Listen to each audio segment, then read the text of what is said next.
Here well, then I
yes, I don't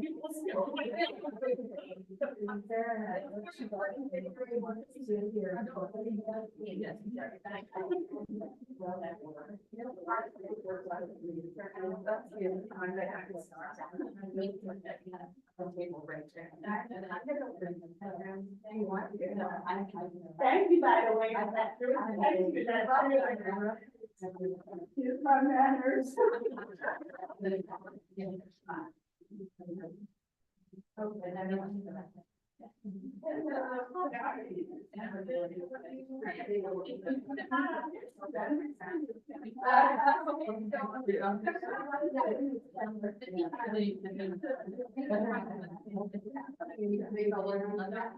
That's perfect. Oh,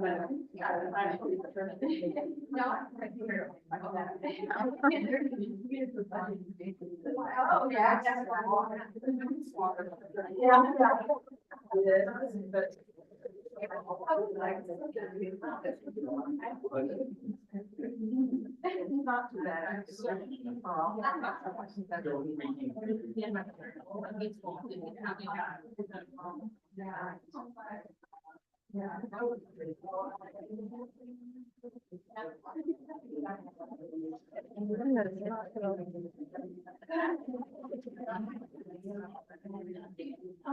All right.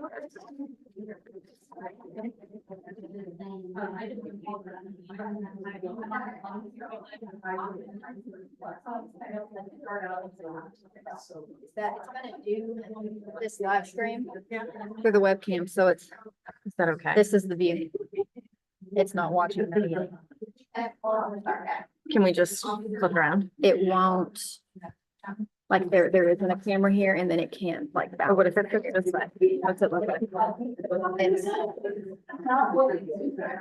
It's okay. Some of it is blocked by the podium, but I think it'll work.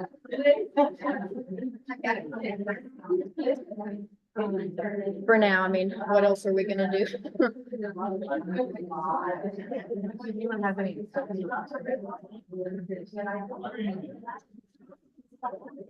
I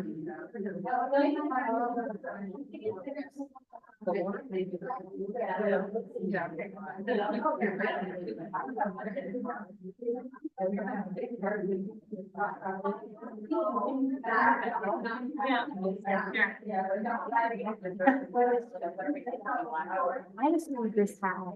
I know. And I should have thought of it sooner. Because most of our videos. I know. I think so. So. Let me make sure that this is working in case anyone is watching. Oh, that is that. Yes, okay, so that is working. So this up. So that's what I'm. That's hilarious. And then the audio is this laptop audio, so it may not be great, but, so yeah. It doesn't live there, right? It's just live streamed, right? Right. We're not recording. We don't make any recording to it. It's just a live stream on the website. If anyone's even tuning in. Okay, this is fine right now, right? Yes, and then we can figure out what we want to do for next month. I have a webcam. I wonder if I can just go over to me to fill this room. I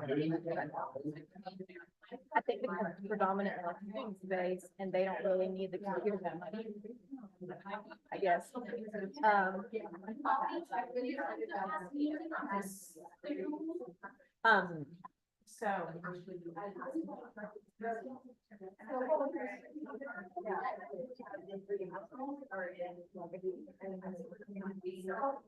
Yeah. Oh, well, then, and also anything that you want to do off of here, you're gonna have to do on here. So then you'll be in the camera when you're, Oh yeah, can I go ahead and put it? yes. So when you live stream, though, do you have to have the video or can you just have the screen share?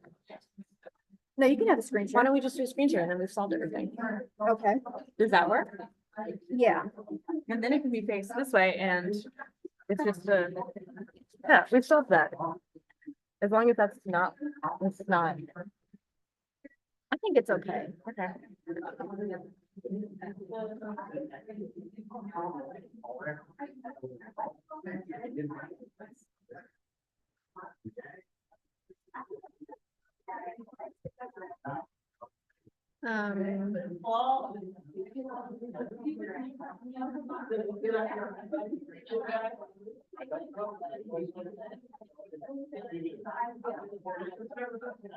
Oh my God, I did it. Oh yeah, I did it. Okay. I was like, what is it? All right. Okay.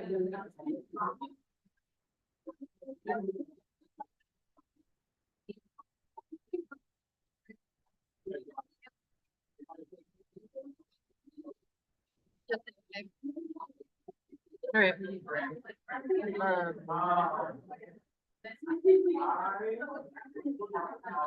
We got the screen share, right? Let me make, it should already be doing it.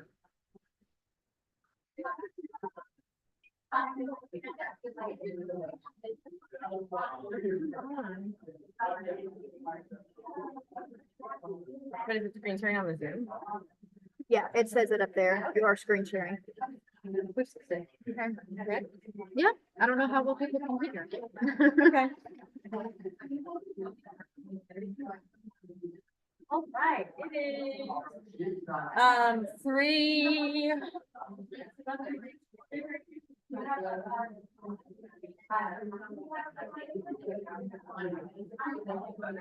It is 3:32. We're going to call this meeting to order. Thank you all very much for coming to Faculty Senate. The first Faculty Senate of the year. Woohoo! So the first thing we're doing is recognition of guests and visitors, and we have Dr. Heaney here. Who's joining us. If we could approve the minutes and approve the agenda and then let it go, that would be okay. So for housekeeping items, we have the approval of the agenda. Is there a motion to approve the agenda? I do. Okay. Franklin, Helen, thank you. Is there a second?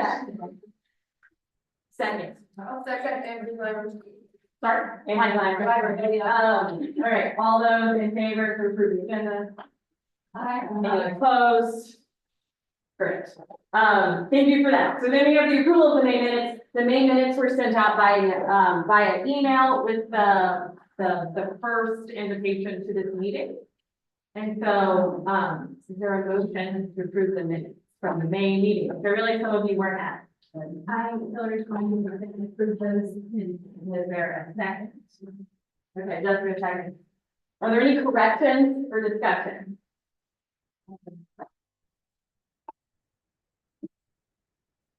Okay. Hearing no discussion or correction. I noticed what I was doing. Pardon me? Not that I noticed when I. There you go. Okay, all those in favor? Any opposed? All right, then it passes.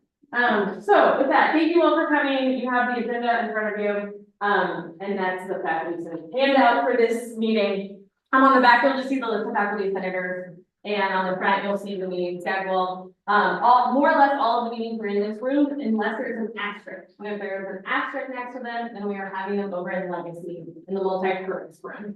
So I will remind people by email where they are so that people don't get lost. But without further ado, let's welcome Dr. Heaney, who's here locally, so excited to hear. I am so appreciative of Dr. Draper and her leadership, and I'm grateful for all of you and for the work that you do. I stress to everyone that the magic on a college campus is what happens in that classroom, in that studio, in all of the work that our faculty do, and the rest of us just get to float around that magic and try to support it. So I want to thank you so much for what you do, because our faculty are so amazing. We are going to be meeting, and I've got to have some wood because this is what we do.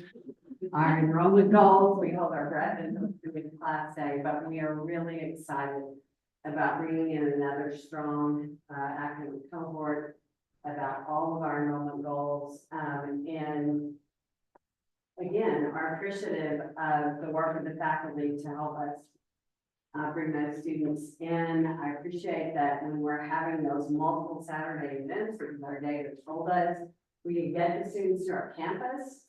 There's a 60% probability they'll pick us, but we were only giving them one time in the fall, one time in the spring. So you're really lowering that probability.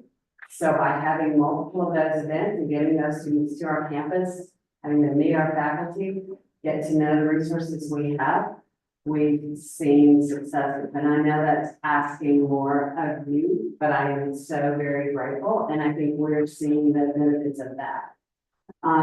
Obviously, we're talking about retention. You will hear it again and again and again. What I want to emphasize is that this is not about, okay, all faculty need to give everybody A's, because there are lots of cross pressures for faculty. You're not feeling them, are you? Because at the same time, there's, oh, faculty give everybody A's. So it is about how do we ensure students are successful in that classroom and then getting them to the next one. Now, I know Dr. Slavens was telling me, they just won't come.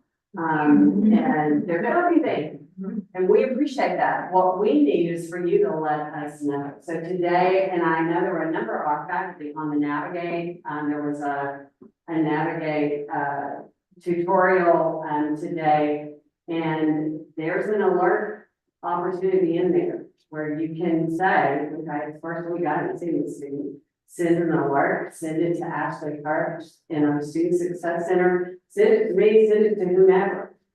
And we will then bring that team. And if that is a student living in our residence hall, that RA is going to be knocking on the door, and heard me say that, we mean that sincerely. We activate those resources across. If it's an advisor needs to get in touch, and then you find out that the student has a financial need, and I got to work 30 hours when I can't come to it. It's okay. Well, then let's get you some scholarship dollars so we can reduce. You don't have to work 30 hours. You only have to work 20 hours or whatever that may be for that student, that we can bring all the collective resources. But we aren't in that classroom with the students. So if they're not there and you're not seeing them, the sooner you let us know. When we send those 3-week alerts out, please, please, please complete those and get them back to us. If you aren't doing assignments in those first 3 weeks, consider doing that, just so that you have something you can report. Often, as you know, by midterm, they dug the hole so deep. I speak from personal experience with our own son, whose first semester GPA was quite indicative of a very good time. So we want to get to them before that hole is dug. He did cross the stage, but digging out of that hole is much more complicated than we have to dig it both ways. So again, this isn't, oh, the faculty, no. This is a collective enterprise here. And when you see the students struggling, let us know. The Student Success Center, I don't know how many of you have had a chance to visit and see the Military Education and Student Success Center. But we now have people. So again, activate the people. The state has provided us resources. We were successful in bringing that request. So that we have 20 people now whose job is to do this. So please activate those resources. We are also looking at, in terms of our student success center and those success coaching, you know, not waiting for the student to show up, because those often aren't the ones we're really worried about, right? It's faculty saying we have concerns with the student. We go and get to that student. Secondly, using our own data to tell us, these are the students most at risk. So we're going to take those students and we're going to have the student success coaches automatically from day one working with those students. Our data tell us they're going to be challenged. Okay, doesn't mean they can't be successful, but they're going to need more support and more structure than the other students might. Now, that doesn't mean that the student who seems perfectly poised to do well doesn't also struggle. And that's, again, where collectively, the minute we can identify a student who's not coming to class, they don't seem to be prepared, they don't seem to be capable of doing that. Whatever the work may be, that we're getting into the resources, whatever that may look like for that student. And, you know, we can do things like send a letter home. I mean, it's addressed to the student, it's not our fault if mom and dad are a violation, and we would not want to do that, but I mean, it's happened, you know, that do that. So again, we're not getting responses. There are multiple avenues for us, but we need the faculty to support us. We are, again, very excited in terms of moving forward toward meeting our goals of educating, supporting, and serving. We were excited to have, again, an investment in our faculty and in salaries for faculty and staff across our campus. I want that to continue. There's only so much growth you can do. And I want to be clear, we were doing this with enrollment. So now we started this, but there's still a delta from where we started. And we're closing that gap and we're excited about that. But there's still some work to do. And then we're going to need to be investing in additional faculty lines. And we are, this year, as I shared at opening meeting, there is a need and a push for the legislature for rural health care. We are positioned for that. So asking the legislature both for funds to build a facility where we can expand that support and provide the faculty and support staff. When you have programs where 200 students are wanting into 60 legal slots. Gotta tell you, that breaks my heart on any number of levels. And these are not students, these are incredibly capable students. So there are multiple ways we're trying to provide alternative pathways academically for those students, but also just to expand what we're seeing in terms of that demand. But I want to be real clear. It is about building the demand everywhere. I'm thrilled that theater has, if not a record, close to a record incoming class. This is about across the whole of who we are, making sure students know that we are here and providing them access and success. So we are focused on that this year, and again, we'll be working with the Senate when Texas said you've got to request and you're going to approve for the Senates to persist. We worked diligently to ensure there was not any gap. I'm not sure how we move forward without conversations, and I am incredibly appreciative of the leadership of faculty, Senate, and all that that we've been able to help us navigate. Not that we do it well. I don't mean the Senate. We, as in me and the leadership team, we don't always get it right. But having that ability to go to the Senate and say, here's what we are, here's what we're looking at, and getting that feedback is really valuable. So again, yes. I was gonna just add to that, we are actually even trying to incorporate the early alerts in our first aid aspects. Nice. We've never had that before. we're hoping that in doing that, we can actually look at the content that students will learn with us. Absolutely. And I do want to just say that, And this is like the first we try to do, hoping it's Right. something functions for that. well, and again, it's been a while since I've been in the classroom. And doing those alerts, but keeping that and knowing how critical those data are for the people who are looking across what's happening with our students. And again, I've been told I can't use the word, we're gonna stop these students, but we will intrusively advise them. We'll be doing that for sure. But yes, and the other thing we're gonna be trying to do is to make sure that we're strategically leveraging resources, not just throwing spaghetti at a wall, but looking across the campus and looking for ways we're integrating that effectively. And so there's work to be done there as well. And again, excited for Jeff Sperry, he's building out his team, he's the head of our advancement team, and it's exciting the work that's being done there and the investments that are coming into the work that we've decided as well. So I'm happy to try to answer questions.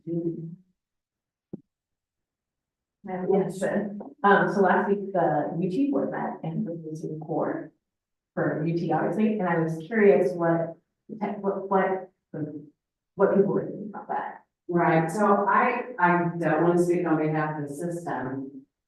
It is, I think, pretty clear that the coordinator will be proposing a reduced court. It's 42 hours now, it's likely to be something involved. And I know the provost has been in conversations. Sorry.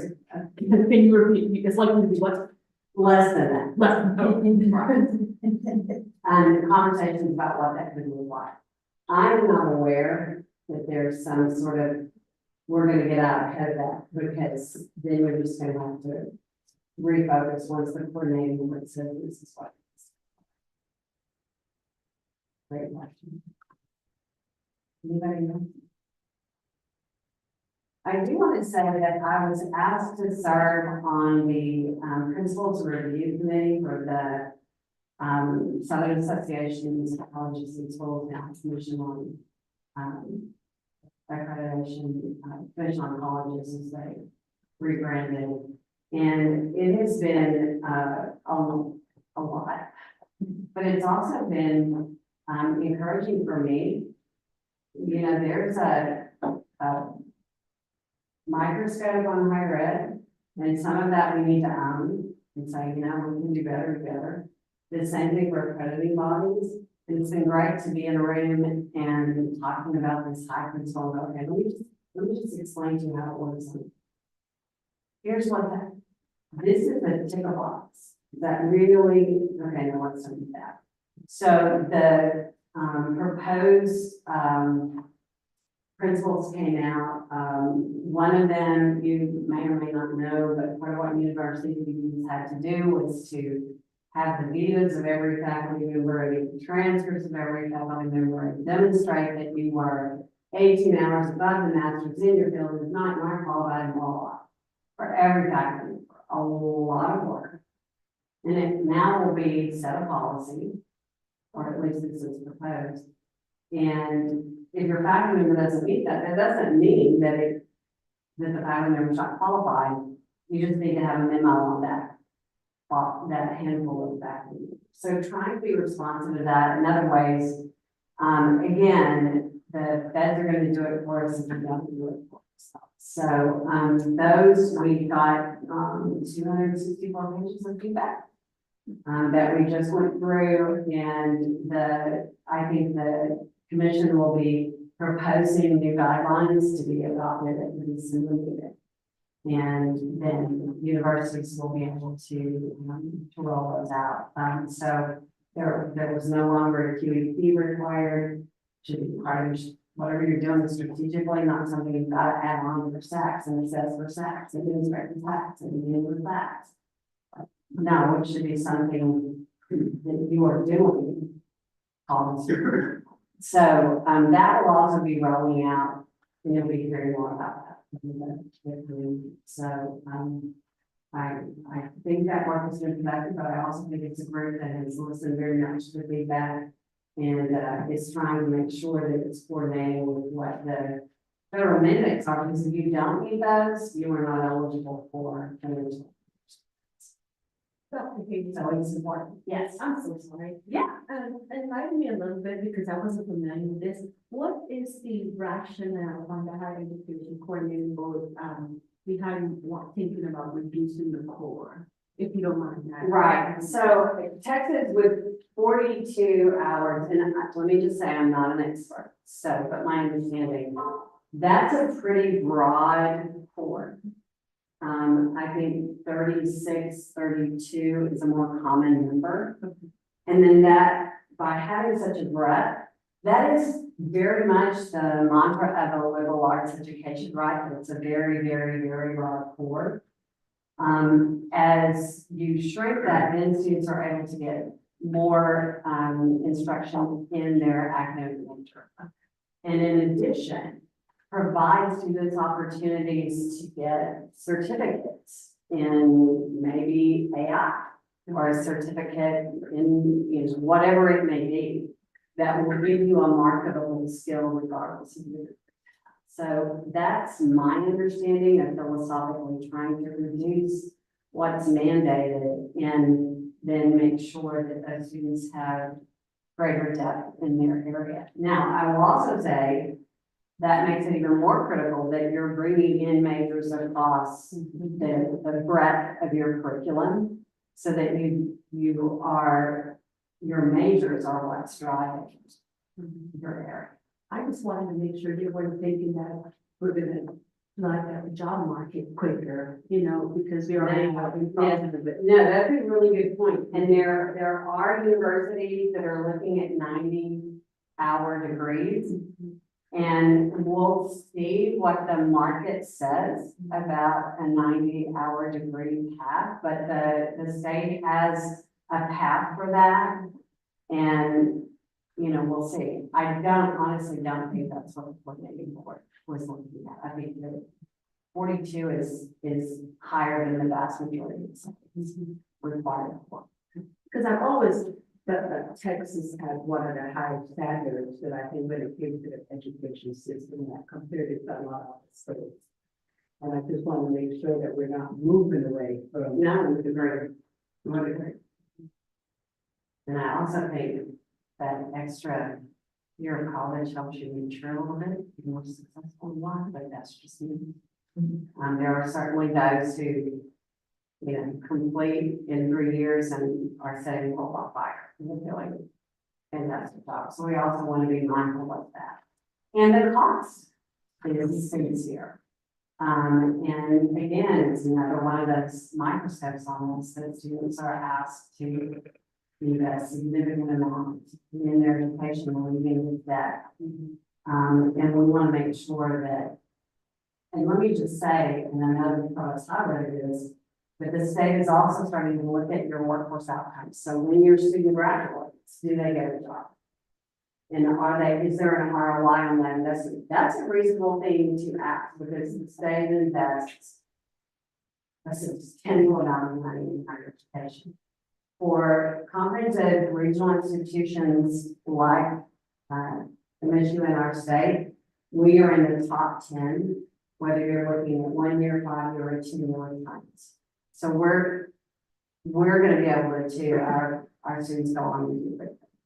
But that's a reasonable thing to ask. And whether it's going to be SACS or the coordinating board or just people in general, those outcomes we're going to be held for them both. Retention, graduation, and whether or not those students are important. Yeah, just on that top, how many comparable schools?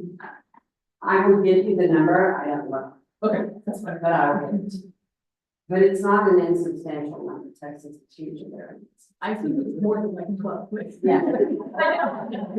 But if I say 80, it'll be 140, so Sure. Okay. but I should know that. My bad. Yes. But reducing the number of, the hours of core courses, doesn't it mean that We are kind of assuming that the students will already know what their majors are, like it's a much more tighter time for them to decide. I don't think so. I mean, if you're thinking of 30 hours, that's a full year of coursework for a student. Now, that doesn't mean students are going to know. I just think it's crazy we ask 18-year-olds, that's what you want to do for the rest of your life. So students are still gonna navigate that, so that having that year, some are gonna, graduate and then decide what it is they're gonna do. That's okay too. But I think there's still gonna be that room, and I also think it will allow students to pursue minors. So rather than having to do a report, you can say, I'm really interested in this thing too. I can take some additional courses and have a minor over here and my major. So I think it can give students flexibility in a different way. With that. I will tell you something, if you don't mind me asking. Ladies. This summer, I got the opportunity to follow up one of our faculty and assist her with global studies with public health in the UK. And one of the remarks the UK made is that when they're training new nurses, they love to work with the American nurses because it's easier when they hire American nurses among all the other countries and nations that they hire to train our American nurses. Because in the UK, one of their training programs and even for their physicians is how their school system is developed. Is with nursing, we go through all these core courses. We do our sciences or social sciences or behavior sciences. And when I'm teaching, I'm able to relate to my students. This is why we make you take English comp. This is why we make you take statistics. This is why we make you take math. This is why we make you take the developmental side and all these communication and all these things. In the UK, you have to determine as a nurse or as a physician exactly what field you want to go in. Because when you go to school, that's the only area they're going to train you. So when those other nurses that are coming from other countries, they're only trained in that singular field. They don't have those core areas where they're allowed to have a variety of training, and then they're narrowed down to specialty when they're final training. So with the American nurses, when we come, we have such a broad training that we're easy to train, and then when that flexibility is needed, we're able to diverse and we can pick up things faster. However, when those nurses want to change fields or those physician needs to change fields, they have to go back to day one and start all over because they don't have those core. And I can see it when I'm teaching and I'm trying to teach, or I'm in the clinicals and I have a patient that's decompensating in the ICU. And my student is saying, why am I seeing this? That I could say, do you remember anatomy and physiology when they told you the right side pumps into the left side and everything backs up? I can link back to that core. So imagine if they didn't have those core courses that start out with those fundamental foundation skills that. Right, and I don't think it is at all trying to eliminate that. I think it's trying to provide still the breadth of that core, but also giving the students the ability to have additional minors or to have more depth in their. And our nurses did have 100% pass the right on. And that is not.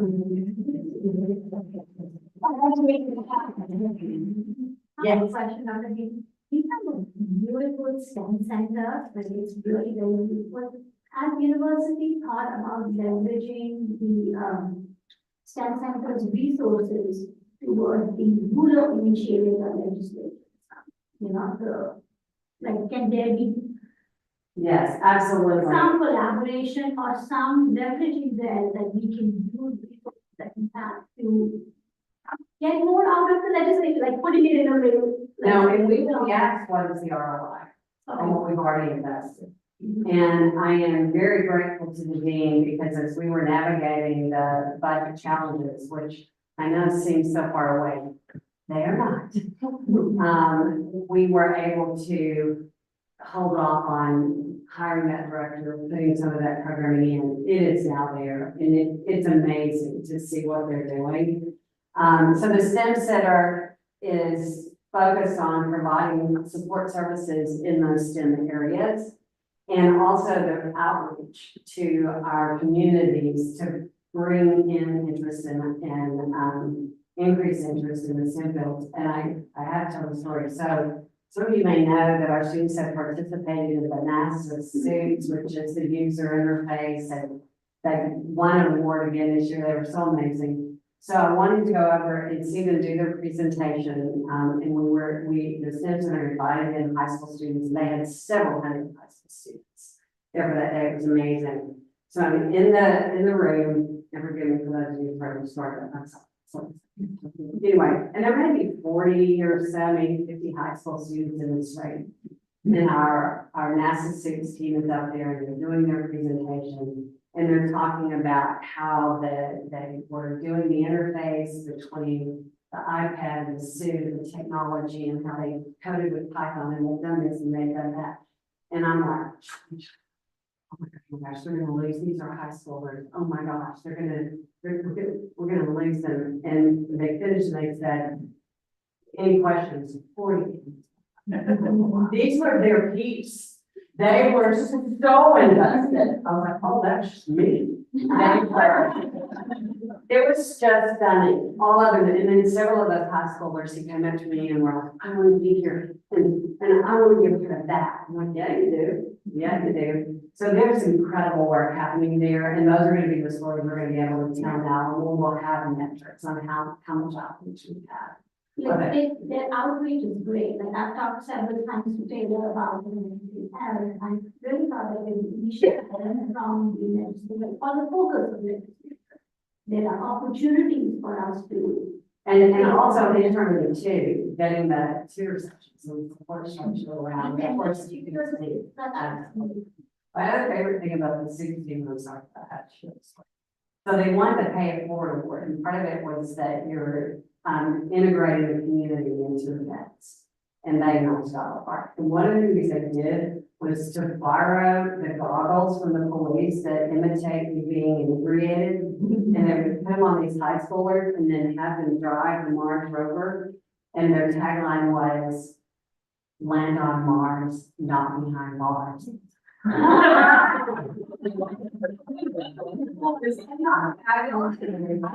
got me with that one. Not bad. Other questions? Yes. On the full-time status of students, what I've noticed in the last couple of years is more and more parents, single parents who are working 30+ hours a week, kind of take the full-time status, we're losing them, especially in the sciences, because if they're trying to spread themselves into different, even core science classes, that they are putting all their time into 3 instead of maybe 2, and so now they can't, and they drop this one class, and all of a sudden they end up with no GPA, nowhere to go after that, because it's such a big goal to get out of.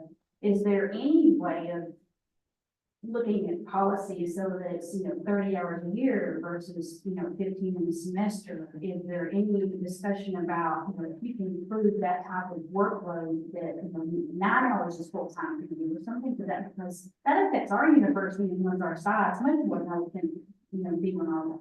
Part of the challenge of that is the in terms of accessing federal funds. There's things there that we are not able to do, but what we are doing is looking at our own policies around it. We just had a conversation today with Dr. Lamb about a Mustang's promise we have that requires students in order to access those dollars. And those are ones we do. Because the feds it's flawed. As I understand, I'm not the expert either, but adjusting so that it's flawed, but to be full-time, the federal definition is flawed, so we can't make it you have to have access to. But what we can do is, again, when you are aware of that student, let us know, what are some additional resources you can bring? Can we provide? Time. Yeah, now, and Applies to many of our classes, and so we're gonna do that 12 hours plus, a couple of kids and 30 hours. This is not enough time, period. It doesn't matter how many resources I give them. but we can't make full-time. That's, but I will say that again, if you're building a budget for university, those budgets are built on full-time equivalent students. And it's not about, we love headcount, we love that student that can only take that 1 or 2 courses with us, and we want to help and support that student. But it's filling those residence halls, it's filling this campus with full-time students for sure. So we're seeing increases in I'm sorry, no, it's in both that headcount, so those part-time students, but also in those full-time students who are here with that 12. Then on our end, I'm very concerned about us honestly being disingenuous because we've got to know, I know that I'm seeing from students telling me this, you can't take this load. So there's got to be some type of shift or change of what we do because we're losing people that can go out and make $80,000 a year. I know someone specifically had to drop out as a junior, didn't take that 17 hours that was required for her course, and she was more than smart enough. Keep going. Well, and some of that is how do we work with that student? So we know that, and we are looking at those that have credit and no credential. So how do we provide, again, scholarship dollars, so maybe you can only do 3 hours because you have a full-time job. Let's talk about what that looks like. Maybe you can't meet your time exactly when we have it scheduled. So what does that look like? So that we can work, and again, one-on-one with the students, so let's get a plan. So I don't want you to think we're being disingenuous, but in terms of telling the student they have to take 17 hours and that's just not feasible, okay, well, what is feasible? So how do we work with you where you are? So do we as advisors, regardless of level and type, can we be better informed to know that that's okay? And once more, because I do know that, 12, 15 hours in campus, that I know, and the money, I get that part of it, what we have to do. But is there any type of leeway from, and can that be a structured taught type of thing? Hey, handle with students like this, this is how we can handle this, so that all advisors in all departments and all the colleges. Well, I think it's really important that colleges are having those conversations. Because they're best positioned to know what the challenges are in terms of controlling their students and how best to help them. Can I add something, and it may or may not help? I know we've had that struggle a lot on the nursing side too, especially when our students get to their final year. Sometimes, especially, I've seen it on the ABO side, and now that I'm on the BSN side, I've seen it to where they get to the semester where 9 credit hours is. If you look at it from a general ed side, it can be a full load because they're doing the didactic side, which is every day they're coming to class, and then they have to go into 12 hours of clinicals 3 days a week. But on the financial aid of the federal side, because it's not 12 credit hours, it's not full time.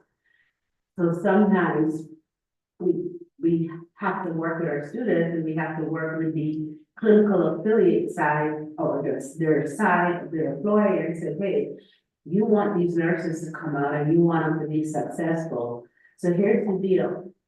They're going to want to work full time because they need that money. How about you give them so many hours, service hours towards, give them lap hours to maybe have off that day to where paid time off, to where they're able to not come in and work, but it's dedicated to them studying or going to school for that day. Pay them to go to school for that day, so that way they're not failing out or overwhelming them, or you're not putting them on the shift, but they're getting paid because they have to work and make the money they can't afford it. So, those are some ways, we get our students, those that are able to do that, but not every employer are able to or work with it.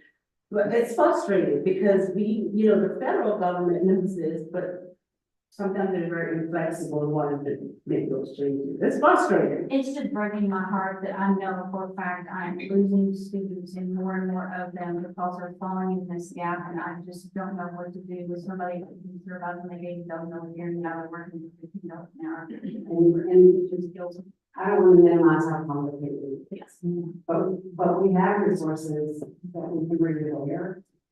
We need to know the student, and that's part of what the success center is about, is that coach working one-on-one with the student. Yeah. And that coach is to say, okay, what's the goal? Okay, well, this is the goal, and here's what we're gonna need to do to get it. And that involves it. supervising, but it also involves maybe you can't take that blood, so now what's that? Well, okay, now maybe it's gonna take you a summer semester, let's see what that looks like.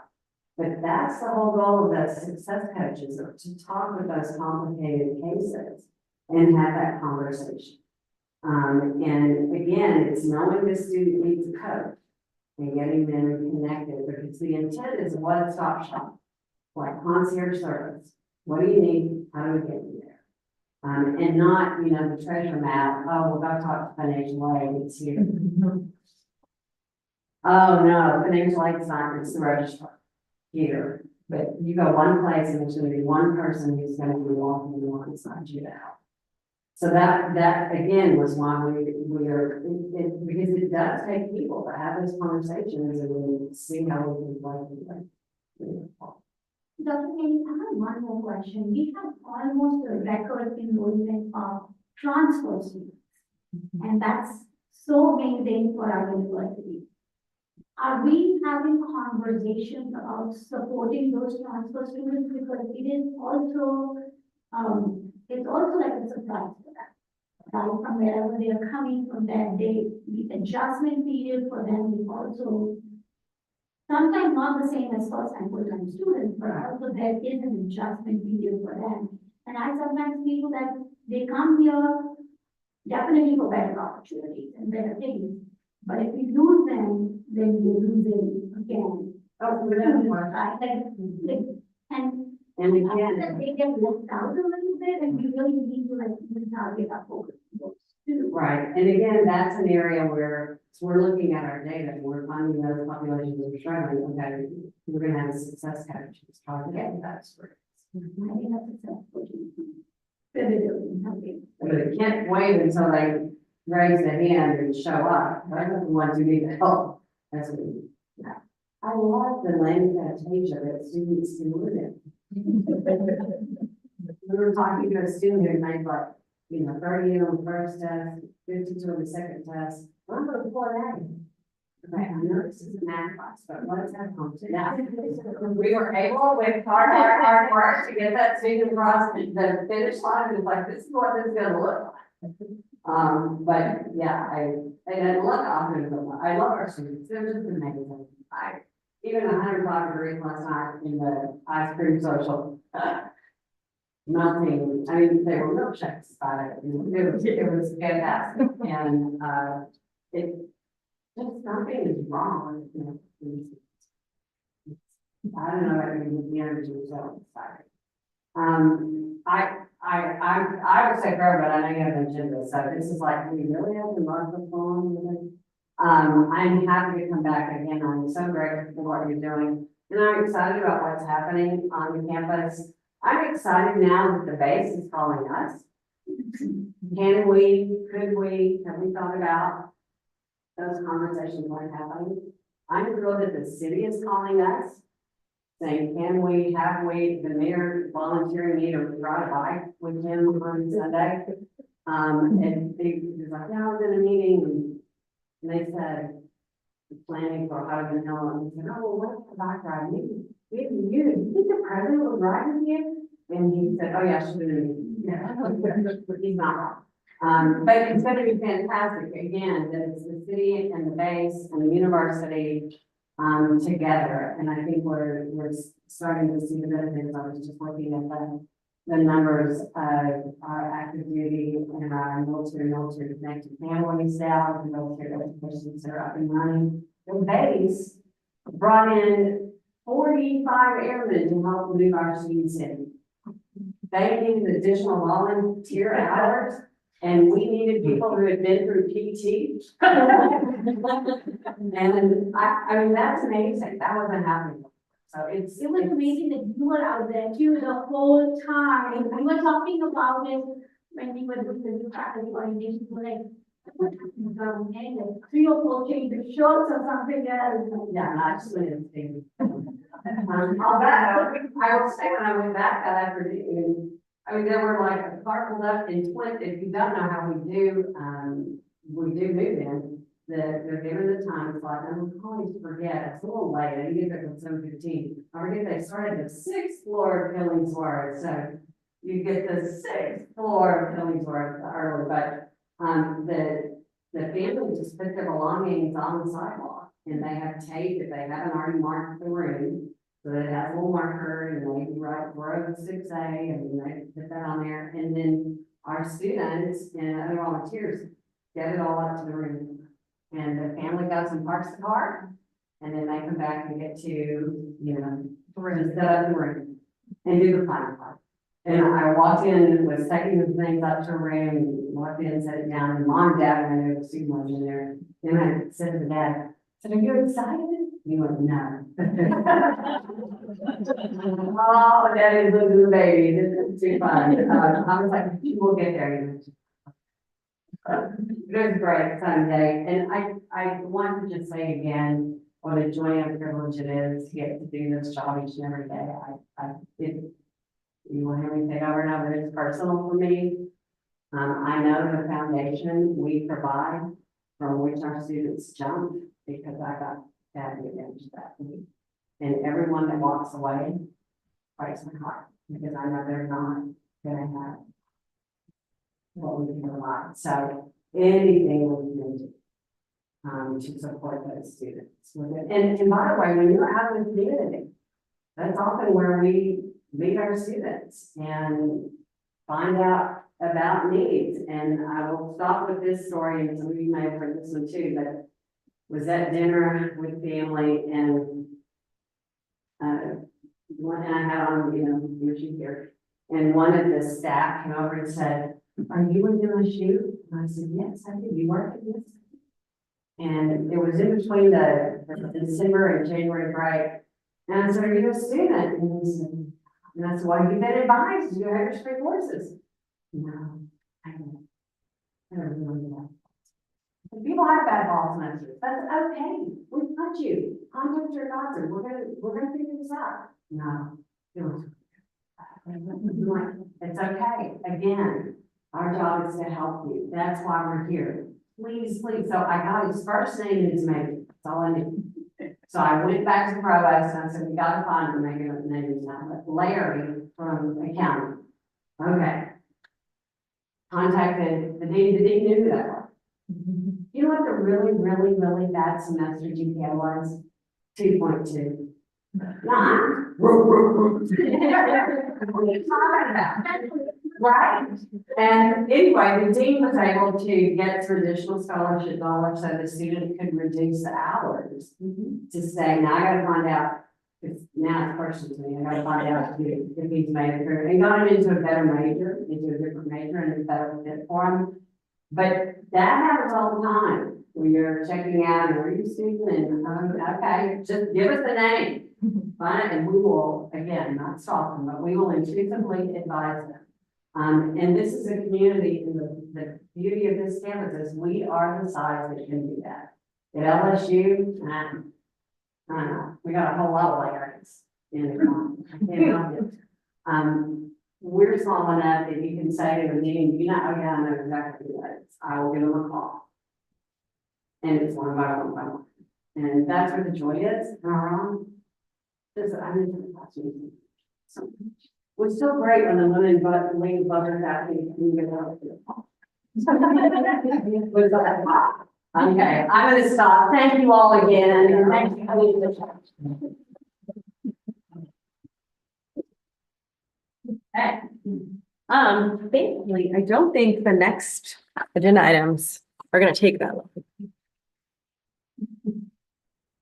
Wait. Okay, so the next agenda item is committee appointments for academic year 26-27 and stage levels.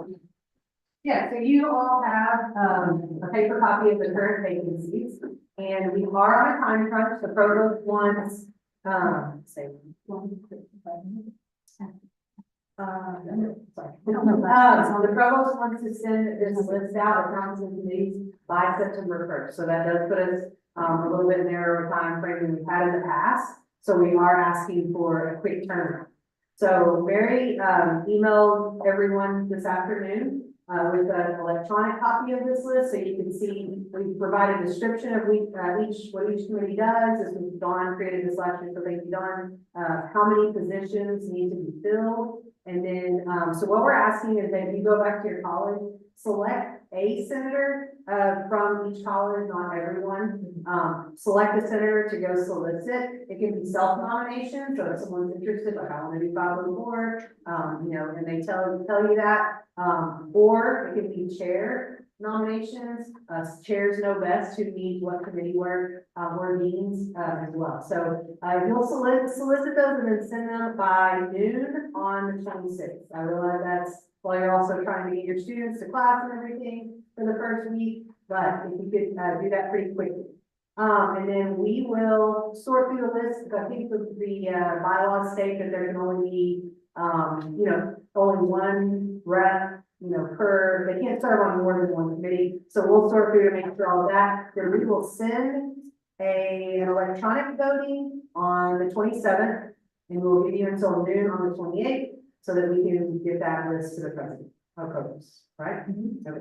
To clarification, sorry for the to clarification, the grievance committee there, it is not mentioned that how frequently do they meet? Is there any idea? We do not have that information. We don't have. Okay. That would, yeah, so I think there probably are some people that have served on some of these, if anyone would like to weigh It in. happens as needed. Okay, because if you have grievances something then. I think that's the case for any of them that are like appeals or grievance, that they're gonna be as needed. Yeah, and like a different committee, that needed it online. And the nominations can be like senators themselves also, right? It's not necessarily just the general faculty. Correct, yeah. Yeah, any senators or, faculty members. It's helpful for it to be a senator because these committees are supposed to report to us. They're supposed to share a report. What? Do I? I guess something. I'm more likely to. But it doesn't have to. I was gonna say, would it be helpful if we change this into a Google form? That would be an easy way because of the short term allowed and everything else. I don't think so. We're gonna send out a voting form. We just need the nominations. Yeah, Because- because the nomination will also have to be with that. No, I think we want the PA email. We're trying to track everything through the faculty senate email. Okay. So we're asking, it's up there, faculty senate at MSU Texas. So if whoever the selected senator is, if you'll send those to that email, find them, and then we will go from there. But thank you for that recommendation. I will let you know, as having served on the athletic council, unless there is an issue with an athlete and their performance or playtime, or because of what they have done personally or whatever, and they lose their scholarship, you won't meet more than once in a year. But if you have someone who has a scholarship issue and they've been pulled off the team, then you will have an opportunity to actually be a part of that process. You heard about the athletic council? Yes. You want to do the change about that? That's what we're doing. And just to be clear, these are our recommendations to the president. She's been accepting of our recommendations, but we are making recommendations. So I have had people in the past ask like, hey, so-and-so got nominated, they didn't get selected and all that. There are multiple factors before we make the recommendation, and it's still a recommendation. And the recommendation is like the end to the conference that faculty can. No, but, well, yeah, based on everyone's vote too. Like, I'm just asking the process, but I think that should be the. Yeah, votes and then the. I think it's on the form, it says something like, we may indicate interest in serving on any of the committees or multiple, but that may not mean that we end up being selected or voted on for multiple, because we're gonna sit through them. So that there's distribution. And there's much better word than said. Any other questions? We appreciate your attention to this because like I said, and it's a good thing, I don't know if y'all are waiting on, if you're a chair of a committee, waiting on that list to come out so you can have a meeting. So it's nice that they're gonna get it out on September 1st. I think we should. Yes, we just found out about the September 1st deadline yesterday. So apologies. Can I add one thing to that, which is that, if you're not already talking to the other senators from your college, before you leave this room, figure out who's gonna send that email. Yeah. please. That is in my brain, like, you know, rather than better. Yep. All right, so for the next thing, what we want to do is gauge some faculty's and priorities for for this academic year. And I realize that it says discussion, and this could be a very long discussion. And so what we would like to do is the executive committee identified some priorities. We have a Google, actually, I don't know if it's a Google form. I think it's a Google form on the next slide that we would like everyone to take some time to rank these pre-populated ones. And then there is also a place for you to fill out any other priorities you are interested in us tackling this year. And then we will review those and we will actually have a more robust discussion next meeting. Because it is already, we've been in here for 55 minutes already. And so Microsoft Office form. Those priorities are largely based on what we discussed back in May, what your comments were and our former senators' comments were. Yes, we reviewed the minutes and the discussion from the May meeting. And if we need to, we can also, Stacia, send this out Yes, I can. via email. Yeah. That, There are people that are not here, so. yes, we'll also send this out via email. So if you want to do it now, you can do it now. Otherwise, we will send it out right after this via email so that everyone who is, You shouldn't be able to drag it up on your phone. And if you do access it on a computer, you just click it and copy. And so they'll hire someone to work. Their preference for when you want that filled out. by our next executive committee meeting. Yeah, so that will be September 1st. Yeah, you got lots of time. Okay. So we'll send this out by email. And then you have time to think about it. Also on the handout, it indicates that, like submitting agenda items should be done by whatever date. We'll be looking at this when we're considering agendas. Okay. Then the one last agenda item was they've extended the deadline for the MSU Texas Leadership Academy until tomorrow, August 21st. So it was attached to the invite, the Outlook invite for this meeting, and it's gone out by a postmaster multiple times. It's great. I know. Who did it last time? Kristen did it. Candace did it. Sandy did. And I did it too. It was great. So I highly recommend it. And I wanted to plug it because I know it was plugged last year at the first meeting as well. So. I have a question about that. Yeah. So when you do the little form, it's called an application. Do you know if there is a process by which they are selecting from applications, or do you anticipate or expect that just anybody who submits an application is then invited? Last year, anyone who submitted an application was invited, but I do think I heard the president or the provost. Yeah, say there's limited space. Okay. Yes, I think she's, Because they didn't have that in application, so the first time was like it, but they did not have enough spots.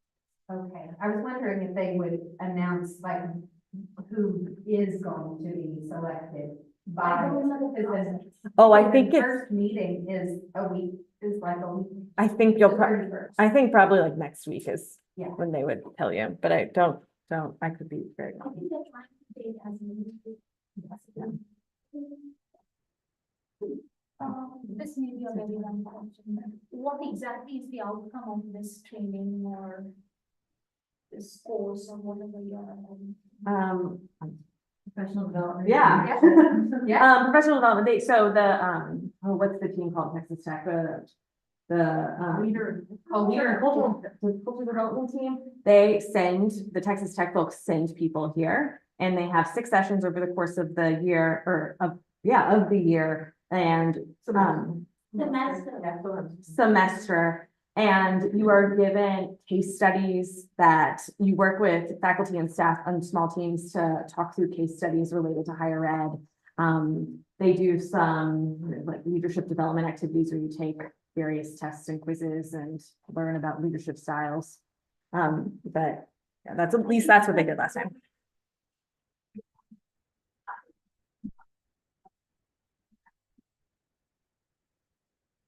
also a great opportunity to meet and get to know others across campus. Mhm. Really is, because you have your tables.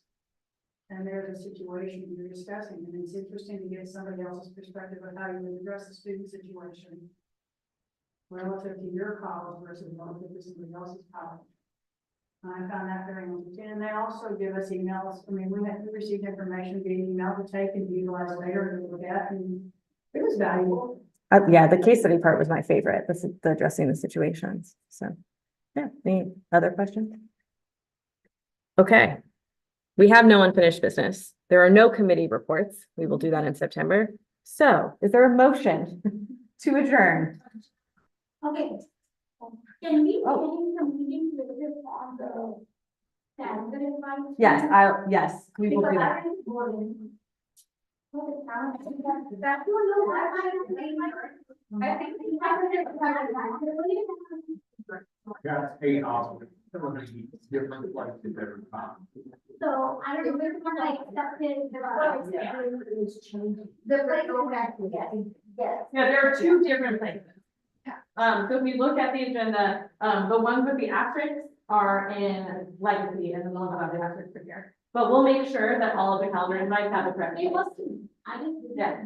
Yeah. We'll make sure it has. Oh, and the one for September 10th, it does say a different spot because it did in like, Okay, great. purpose room. And that's accurate. We have a.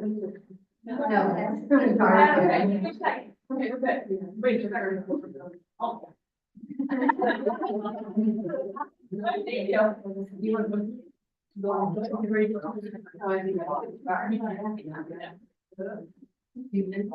I was gonna hurry and turn it off. Is that okay? No, I'll wait for you. Let's see.